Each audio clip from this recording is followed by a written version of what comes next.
కేటీఆర్ పాదయాత్ర చేసిన, హరీష్ రావు మోకాళ్ల యాత్ర చేసిన బీఆర్ఎస్ అధికారంలోకి రాదు అన్నారు ప్రభుత్వ విప్ ఆది శ్రీనివాస్. కేటీఆర్ పాదయాత్ర చేసిన ప్రజలు నమ్మరని, బస్సు పాదయాత్రలతో బీఆర్ఎస్ కు లాభం జరగదని అన్నారు. ఫామ్ హౌస్ రాజకీయాలను జనం తిరస్కరించారని, మళ్లీ రేవంత్ రెడ్డిని ప్రజలు గెలిపిస్తారని అన్నారు ఆది. తెలంగాణలో బీజేపీ, బీఆర్ఎస్ కుమ్మక్కై రాజకీయాలు చేస్తున్నాయని ఆది శ్రీనివాస్ విమర్శించారు.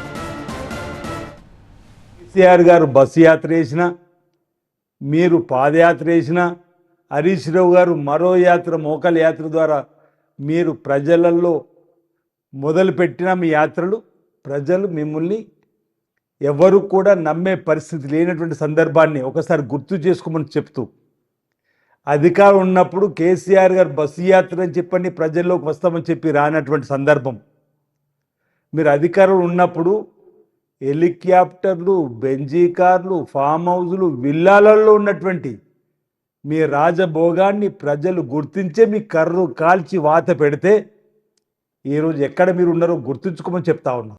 గత ఎన్నికల్లో 100 స్థానాల్లో డిపాజిట్ రాని బీజేపీతో మాకు పోటీ అంటే మీ యొక్క ఫెవికాల్ బంధం అంటే మీరు ఒక కలిసి కుట్రలు పన్నేటువంటి వైనం ప్రజలు గమనిస్తున్నారని చెప్పి అంటున్నా. మీరు కలిసి వచ్చిన బీజేపీ బీఆర్ఎస్ విడిగా పోటీ చేసిన రాబో ఎన్నికల్లో ప్రజలు కాంగ్రెస్ పార్టీకే పట్టం కడతారని ఒక విశ్వాసాన్ని సందర్భంగా వ్యక్తం చేస్తూ